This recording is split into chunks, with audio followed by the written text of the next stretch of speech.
For centuries, one question has sparked debate both inside and outside the Muslim world. Why did Prophet Muhammad have multiple wives? Critics raise doubts. Believers defend his character. But how much do we really know about the purpose behind these marriages? Were they personal choices or part of a larger mission? What was happening in Arabia that made these unions necessary? And what would we discover if we looked beyond assumptions and focused on the historical reality? In this documentary, we'll explore the stories, context, and wisdom behind each marriage and uncover a perspective that is often overlooked. Before we begin, tell us in the comments where you're watching from. It's always inspiring to see how far our family reaches. Let's begin the journey. After raising the core questions about the Prophet's marriages, the story naturally takes us back to a world very different from the one we know today. To understand the purpose behind these marriages, we first have to understand the society in which they happen. Without that foundation, every conclusion becomes incomplete. So let's step into 7th century Arabia, a landscape that shaped people's choices, alliances, and survival.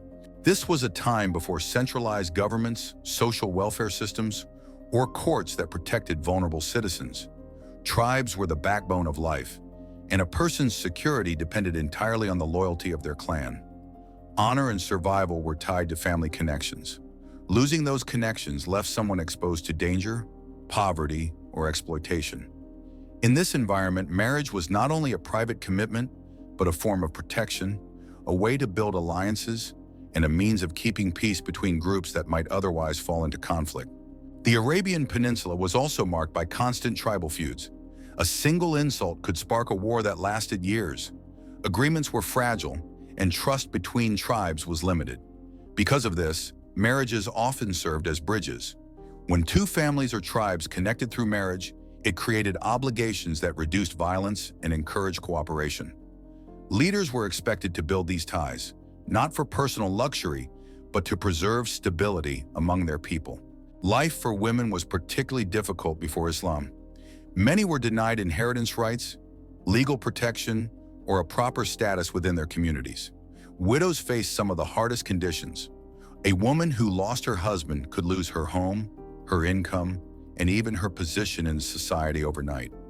For many, marriage was the only way to regain security. This wasn't because they lacked value, but because the society around them lacked the structures needed to support them. When wars or battles took men's lives, dozens of women and children were suddenly left without anyone responsible for their care. It was in this world that acts of protection through marriage were not seen as charity, but as a moral duty. Economically, the region was harsh. Much of Arabia was desert, and resources were limited. People survived through trade routes, livestock, and seasonal markets. Communities depended on cooperation. Any action that strengthened alliances, protected widows, or united rival groups made the difference between peace and chaos. When the message of Islam began to spread, it challenged long-standing customs and called people to a new ethical framework. This shift created tensions with tribes that felt threatened by the loss of their influence. During these early years, the Muslim community faced boycotts, persecution, and open hostility. In such an environment, building bonds with different clans wasn't optional. It was essential for the survival of everyone who embraced the new faith. Understanding this world helps us see why marriage held such a powerful role in shaping society. It wasn't a matter of personal preference, but a responsibility that could protect lives, strengthen social ties, and stabilize communities in ways no political system could. And with all of this in mind, one question naturally follows. How did the Prophet himself begin his journey through marriage? What was his first home like before he ever became a leader? And what can his earliest relationship tell us about the kind of man he was long before the world knew his name? These questions lead us to the next chapter in this story, the Prophet's first marriage to Khadijah. Khadijah was not an ordinary figure in Meccan society. She was successful, respected, and independent at a time when such qualities were rare for women in Arabia. Her caravans traveled across the region, supporting a thriving business that she managed with intelligence and confidence. She had already experienced marriage and widowhood, and she had learned enough about people to recognize sincerity when she saw it. When she hired Muhammad to work for her trading enterprise, she received reports of his fairness, integrity, and dedication. These were not traits people claimed lightly in a city where dishonesty in business was common. Khadijah saw in him a depth of character that set him apart. Their marriage was built on mutual respect.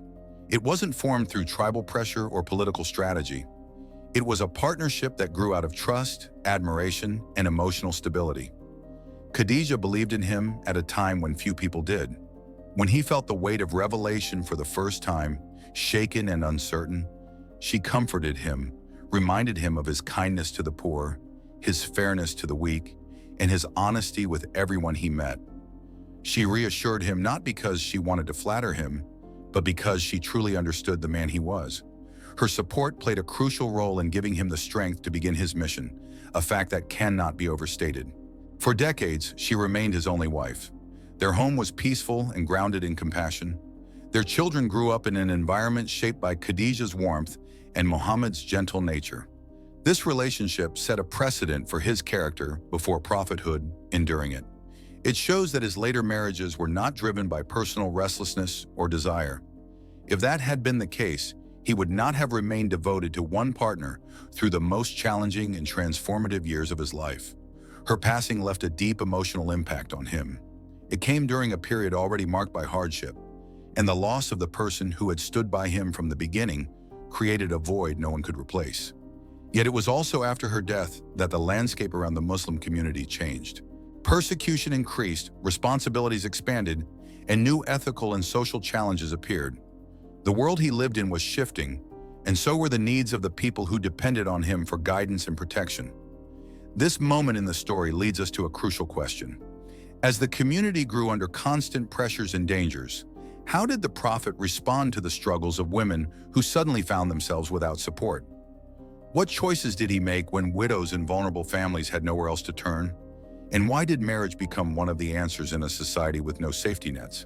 These questions bring us to the next chapter. The humanitarian marriages that offered protection to widows and preserved the dignity of families during some of the harshest moments in early Islamic history. As the early Muslim community grew, so did the hardships they faced. Persecution, migration, and the constant threat of violence left deep scars on families. Many of the men who had embraced Islam early on endured torture, exile, or death. When a husband lost his life, his wife did not just lose a companion. She lost her financial stability, her protection, her place in society, and often her connection to the tribe that once defended her. In a world without social programs or legal systems designed to support vulnerable families, a widow could slip into poverty almost overnight. It was within this environment that the prophet's role expanded beyond teaching faith. He became the central figure responsible for the safety and emotional well-being of the people who followed him. When battles left women alone with children and no means of survival, the question was never simply how to keep them alive, but how to preserve their dignity.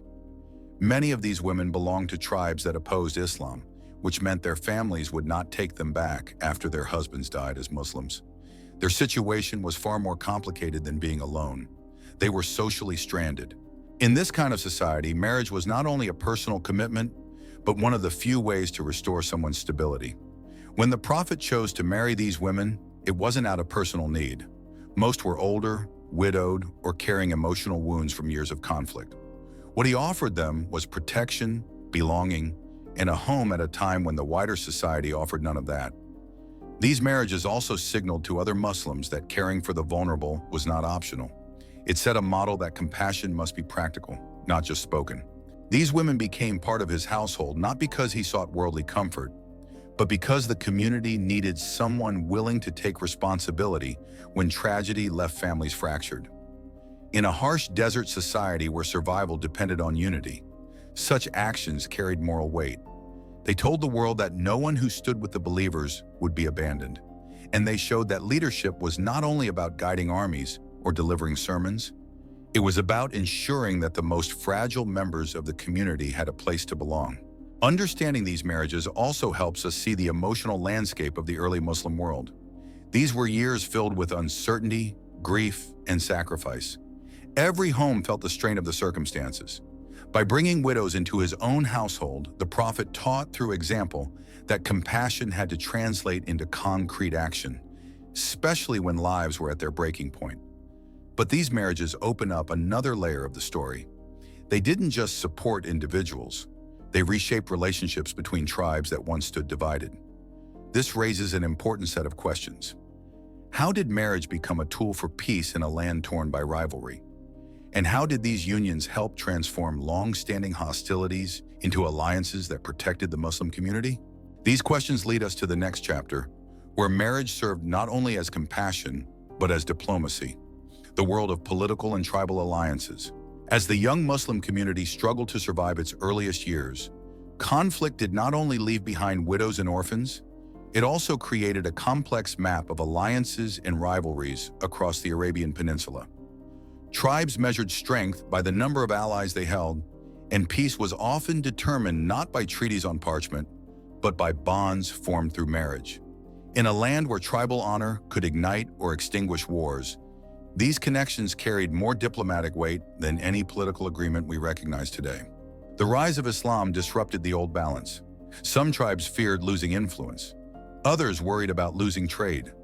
A few admired the Prophet's message but hesitated to support him openly because it might provoke their rivals. Every relationship was delicate. Every decision carried consequences. In this fragile environment, marriages became powerful symbols of unity and trust. When the Prophet married into a tribe, it signaled more than personal connection. It told the entire region that hostility was ending and cooperation was beginning. These alliances did not benefit him alone. They created safety for his followers, opened paths for peaceful negotiation, and gave families who embraced Islam a sense of protection. For tribes that once viewed the Muslims through suspicion, a marriage acted like a bridge that transformed caution into familiarity. It brought people into closer contact with the Prophet's character, allowing them to see the values he lived by, rather than relying on rumors or hostility. This change in perception often softened hearts and opened minds long before any formal pact was formed. Some marriages even ended cycles of conflict that had lasted for generations. When the Prophet married someone from a tribe that had battled the Muslims or resisted Islam's message, it changed the entire emotional landscape of that relationship. What had once been a line of division slowly became a path toward reconciliation. Members of those tribes began interacting with the Muslim community through shared family ties, creating new opportunities for peaceful dialogue. The marriages didn't erase past tensions, but they shifted the narrative from rivalry to kinship. These alliances also expanded the social reach of Islam. They allowed people outside Medina to observe the community more closely, understand the teachings more intimately, and eventually embrace a faith they may have dismissed from a distance. Through these marriages, the Prophet strengthened the Muslim community's security and helped establish a more stable framework for the future growth of Islam. These unions were not symbolic gestures. They were strategic, compassionate, and deeply rooted in the political reality of the time. But these alliances raise another layer of questions. They healed divisions and ended hostilities, but what about the social systems within the tribes themselves? How did marriage help correct practices that were unjust or harmful? And how did the Prophet use marriage not only to protect people, but to reshape cultural norms that had defined Arabia for generations? These questions guide us to the next chapter, the marriages that helped reform social practices and transform deeply rooted customs across the region. As Islam began reshaping the moral landscape of Arabia, it did not only challenge the political order or the economic system, it confronted deeply rooted customs that had shaped society for generations. In many tribes, traditions were followed simply because they had always existed, even when they caused harm. Changing such practices required more than words. It required lived examples that demonstrated a new, ethical way of life. Some of the Prophet's marriages played exactly that role. One of the most significant issues in pre-Islamic society was the way people created social boundaries through adoption. When a family adopted a child, that child was treated as if they were biologically born into the clan. This sounds harmless, even compassionate, but it created legal and emotional complications. It blurred lineage, inheritance, and marriage laws. It also placed enormous pressure on adopted children who were expected to fit into identities that did not belong to them by birth. When Islam introduced clearer guidelines that protected a child's true lineage, many resisted. They felt it dismantled a tradition they were comfortable with. In this environment, the Prophet's marriage to Zainab bint Jahsh became a turning point. She had been previously married to Zayd, a man whom the Prophet raised with love and care, but who was never his biological son. Their separation was painful for both of them, but it also revealed that adoption did not erase personal compatibility or guarantee a lasting relationship. When the Prophet married Zainab, it wasn't a matter of personal desire. It was a deliberate, visible act that corrected a long-standing misunderstanding. Adoption creates emotional obligation, but it does not erase biological identity. This marriage became a practical demonstration of a legal principle, one that protected the rights of adopted children, clarified family boundaries, and prevented future societies from falling into confusion about lineage. There were other customs that needed reform as well. Some tribes considered marriages across certain family connections improper, even when no real ethical issue existed. Others held on to ideas about tribal superiority that kept people divided. By marrying women from different social backgrounds, some noble, some freed captives, some from tribes that once opposed him, the Prophet challenged these invisible hierarchies. His actions taught that dignity was not tied to birth or status, but to character. These marriages were lessons in equality, lived out in the structure of his own home. Through these unions, long-standing assumptions were broken gently but firmly. People saw that social categories they once treated as unchangeable were in reality human inventions. This shift didn't happen overnight, but each marriage sent a clear message. Islam was not just a spiritual path, it was a social transformation designed to remove injustice, elevate compassion, and restore balance to relationships that had been shaped by centuries of habit rather than principle. Understanding this dimension gives us a deeper appreciation of how marriage functioned as more than a personal commitment. It became a teaching tool, a way to reshape society from within rather than by force. But this leads us to another important layer of the story. These reforms, these lessons, these lived examples, how did they survive after the Prophet was gone? Who carried these teachings into the next generations? And how was the intimate knowledge of his daily life preserved so faithfully? These questions guide us to the next chapter. The vital role the mothers of the believers played in preserving Islam and transmitting its teachings to the world.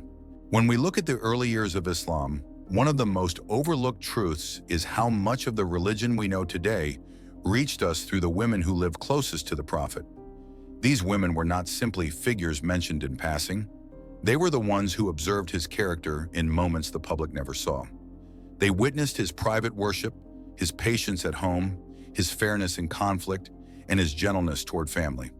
Their memories became living archives, and without them, entire parts of Islamic history would have disappeared. Each of the mothers of the believers carried a unique perspective shaped by her own experiences. Together, they formed a collective record that no single companion outside the household could have provided. They were present during the quiet hours of the night when he prayed, during the times he comforted people who sought help, and during moments when revelations came down. Their accounts preserved the emotional texture of events, not just the facts.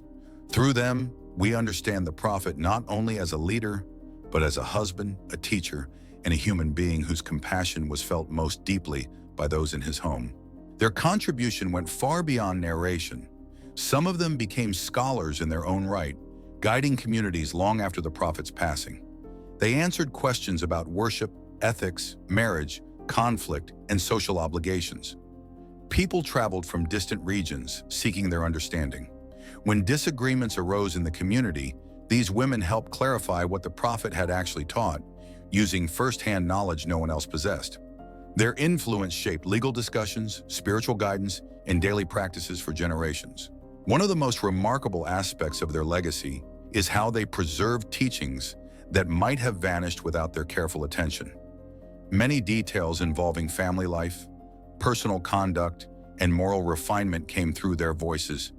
These were not grand events witnessed in public, but subtle lessons observed in the intimacy of a home. They protected those details because they understood their value. They recorded them with a sense of responsibility, knowing that future believers would depend on their accuracy. Their presence also broke cultural boundaries. At a time when women's voices were often restricted to domestic spheres, the mothers of the believers became sources of authority. Their knowledge was respected by scholars and rulers alike. They demonstrated that intellectual leadership was not limited by gender, but by commitment to truth and depth of understanding. Through their example, they helped establish a tradition in which women could teach, advise, and shape the moral direction of the community. Reflecting on their role shows us that the Prophet's marriages were not random choices. They created a network of teachers who spread Islam's teachings with clarity and authenticity. Without them, our understanding of the religion would be incomplete, and the human side of the Prophet's life would be hidden behind the walls of history. Their voices kept the story alive. But as we reach this point in the journey, another thought naturally surfaces. After understanding the context, the alliances, the compassion, and the legacy these women carried forward, what larger truth can we draw from the Prophet's marriages as a whole? What message ties all these chapters together and helps us see the bigger picture behind every union? These questions lead us into our final chapter, where everything we have explored comes together to form the conclusion of this documentary. Every chapter of this story has taken us deeper into a world very different from our own. What began as a controversy for many has revealed itself to be a series of choices shaped by compassion, responsibility, and the needs of a struggling community. When we look closely at the Prophet's marriages, we no longer see a list of names or isolated events. We see a tapestry woven through hardship, sacrifice, social reform, and a sincere commitment to uplifting those around him. His marriage to Khadijah showed us his loyalty and emotional depth long before he became a global figure. His marriages to widows revealed a man who refused to let grief push families into poverty. His alliances with different tribes helped transform long-standing rivalries into opportunities for peace. His union with Zainab demonstrated how a deeply rooted social custom could be reformed through lived example rather than force. And through all of this, the mothers of the believers preserved the intimate knowledge that allowed Islam to reach us with clarity, authenticity, and warmth. When viewed through this lens, the question is no longer, why did he have multiple wives? The more meaningful question becomes, what did each marriage achieve for the people around him? The answer is found in the transformation of a fractured society into a community grounded in justice, compassion, and respect. These marriages were not about personal gain or luxury. They were responses to real circumstances, guided by wisdom and shaped by the needs of those who depended on him. Understanding this shifts the conversation entirely. Instead of reducing the Prophet's life to a modern misconception, we begin to see the weight he carried and the decisions he made to support a growing, vulnerable nation. His choices were never isolated acts. They were part of a mission that reached into the hearts of tribes, families, and individuals who sought stability and guidance during times of turmoil. As we close this journey, one idea remains clear. Every marriage had a purpose. Every purpose had a lesson, and every lesson helped shape the world that generations of Muslims would inherit. These stories are not only historical episodes, they are reflections of leadership rooted in empathy, reform, and a vision larger than any single moment in time.